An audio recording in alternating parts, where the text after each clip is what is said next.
Now, museums have become a target ground for climate activists who've time and again used art to create awareness about the consequences of climate crisis. In the latest, two activists of Just Stop Oil, an environmental organization, they've been found guilty of causing criminal damage after gluing themselves to the frame of Vincent van Gogh's Peach Trees in Blossom painting at a London art gallery. According to the district judge, the 18th century frame, which is older than the painting itself, has been permanently damaged.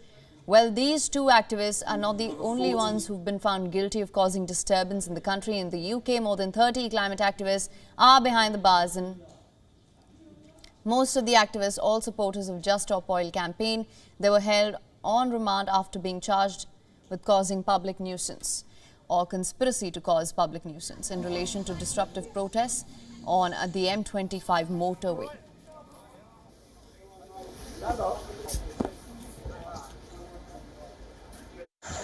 If in my lifetime millions of people die as a result of the climate crisis, I realise I can have a much greater impact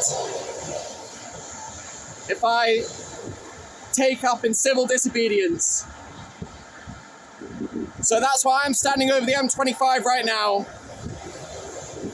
to cause disruption and demand an end to our government's fossil fuel licensing. According to Just Stop Oil, since the start of October, around 700 of their supporters have been arrested, and on top of that, since they started their campaign back in April, around 2,000 arrests have been made. Moreover, the group has carried out various demonstrations across the country, as the campaigners say that they're only trying to fight for a better future, and that they will carry on with the demonstrations only because they're desperate to live in a world free of a rising climate crisis. So now let's just also look at some of these instances. To mark the 31st day of their climate change protest, the group had sprayed orange paint on 4 central London buildings. The group defaced the Bank of England, News Corps headquarters and Home Office and the MI5 building. Just Stop Oil says that the buildings represent the pillars that support and maintain the power of fossil fuel economy.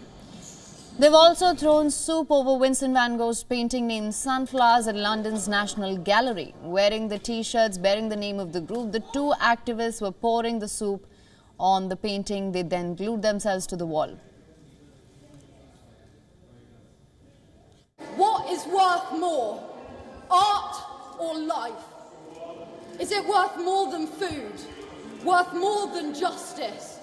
Are you more concerned about the protection of a painting or the protection of our planet and people? The cost of living crisis is part of the cost of oil crisis. Fuel is unaffordable to millions of cold, hungry families. They can't even afford to heat a tin of soup. In addition to that, they've smeared chocolate cake over a waxwork model of Britain's King Charles III at London's Madame Tussauds Museum. The demonstrators were demanding that the government should halt all new oil and gas licenses and consents. In the words of the king, the science... WION is now available in your country. Download the app now. Get all the news on the move.